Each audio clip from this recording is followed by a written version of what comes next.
Bonjour à toutes et à tous, chers auditeurs et fidèles lecteurs du Corbeau News Centrafrique. Gisèle Moloma est ravie de vous retrouver pour notre rendez-vous hebdomadaire. Aujourd'hui, je suis accompagnée de mon excellent collègue Brahim Saleh pour une immersion dans les abysses de la gestion publique en Centrafrique. Bonjour Brahim Saleh. Bonjour Gisèle Moloma et bonjour à notre public, c'est un plaisir d'être là. Alors, cher Brahim Saleh, quelles sont les dernières nouvelles qui nous glacent le sang ce matin? Qu'est-ce qui fait la une de nos analyses? Gisèle Moloma, le sujet du jour est un véritable scandale, une histoire de gros sous qui s'évaporent, ou plutôt qui ne sont jamais générés. Nous allons parler du fiasco retentissant des entreprises parapubliques en République centrafricaine. Un fiasco, c'est bien le mot, Brahim Saleh. Notre article du jour, qui ne prend pas de pincettes, titre « Le fiasco du parapublic en RCA, à quoi servent nos entreprises publiques avec 0 francs versés depuis 3 ans dans les caisses de l'État sous forme de dividendes ?»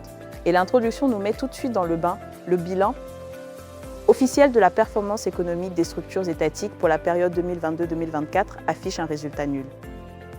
Le constat émane directement du comité multisectoriel gouvernemental. Aucune société parapublique n'a injecté la moindre ressource financière dans le trésor public au cours des 36 derniers mois.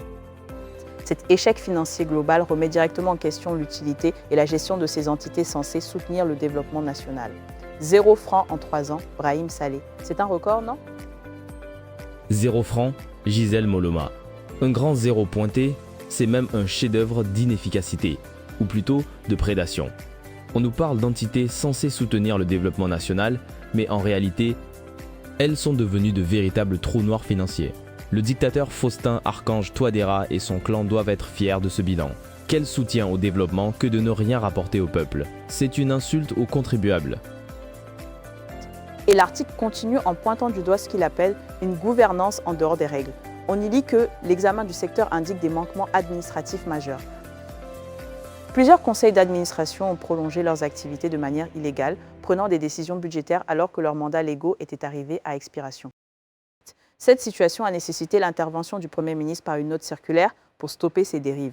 De plus, le mode de désignation des directeurs généraux a longtemps privilégié les affinités politiques au détriment des compétences techniques, sans aucune limite de durée pour l'exercice de leurs fonctions. Des mandats expirés, des décisions illégales et des nominations basées sur le copinage. Est-ce une surprise? Brahim Saleh. Absolument pas une surprise, Gisèle Moloma. C'est le modus operandi habituel du régime de l'empereur Faustin. Ces conseils d'administration qui s'auto-reconduisent en toute illégalité, ce n'est pas de la négligence. C'est de l'abus de pouvoir pur et simple. Et les directeurs généraux nommés par affinité politique plutôt que par compétence, mais c'est la règle d'or sous le dictateur Faustin Archange Touadéra. L'incompétence et la loyauté aveugle sont les seules qualités recherchées. C'est ainsi qu'on vide les caisses et qu'on ruine le pays. La note circulaire du Premier ministre, c'est juste de la poudre aux yeux pour faire semblant d'agir.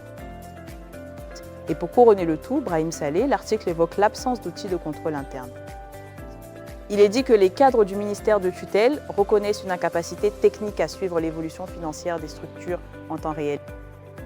Les services publics dépendent actuellement d'une application fournie par la Banque mondiale pour obtenir des données, confirmant le manque d'autonomie de l'administration dans la surveillance de ses propres structures.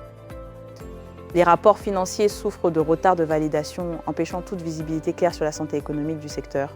On ne peut même pas surveiller nos propres entreprises sans l'aide extérieure. C'est affligeant. C'est plus qu'affligeant. Gisèle Moloma, c'est une preuve accablante de l'incurie et peut-être même d'une volonté délibérée de ne pas voir clair. Comment peut-on gérer un pays quand on est incapable de suivre l'argent qui circule dans ses propres entreprises? Dépendre d'une application de la Banque mondiale pour savoir où va l'argent. Cela montre une administration totalement démissionnaire ou complice. Et les rapports financiers qui traînent, c'est la recette parfaite pour l'opacité et le détournement. Le dictateur Faustin Archange Touadéra n'a-t-il pas intérêt à ce que personne ne voie ce qui se passe vraiment? Et malgré ce constat accablant, on nous annonce des réformes. L'article demande « Les réformes annoncées suffiront-elles ?» et précise « Pour corriger ces défaillances, le gouvernement prépare un nouveau projet de loi destiné à remplacer le texte de 2020. Ce texte prévoit d'introduire des appels à candidature professionnelle et d'imposer un mandat fixe de 5 ans pour les dirigeants. renouvelable uniquement après évaluation. Toutefois, les autorités admettent elles-mêmes que l'adoption d'un texte juridique restera vaine sans des décisions politiques fermes et une application rigoureuse des sanctions par la Cour des comptes. En attendant ces changements, les contribuables constatent que le patrimoine public ne génère aucune richesse pour le pays. Les autorités elles-mêmes reconnaissent que sans volonté politique, le texte ne servira à rien. Voilà, Gisèle Moloma, le cœur du problème. Un nouveau texte de loi, des appels à candidature professionnelle, des mandats fixes, c'est du papier, du verbiage pour endormir le peuple. Quand les autorités admettent que sans décision politique ferme, tout cela est vain. C'est qu'elles pointent directement du doigt l'empereur Faustin Archange, Touadéra et son gouvernement, qui doit prendre ces décisions politiques fermes. Sinon eux-mêmes, c'est une hypocrisie qui crève les yeux. En attendant, ce sont les contribuables qui continuent de voir leurs impôts engloutis sans que le patrimoine public ne produise la moindre richesse. C'est un hold-up légalisé. Un constat vraiment désolant, Brahim Saleh. Merci pour cette analyse piquante et nécessaire. Cet article nous a été proposé par Alain Enzilo. Et pour nos auditeurs qui souhaitent nous contacter, partager des informations ou simplement réagir à nos émissions, vous pouvez nous joindre sur Corbeau News Centrafrique par téléphone ou WhatsApp au +236 70 16 44 65. Merci de votre fidélité et à très bientôt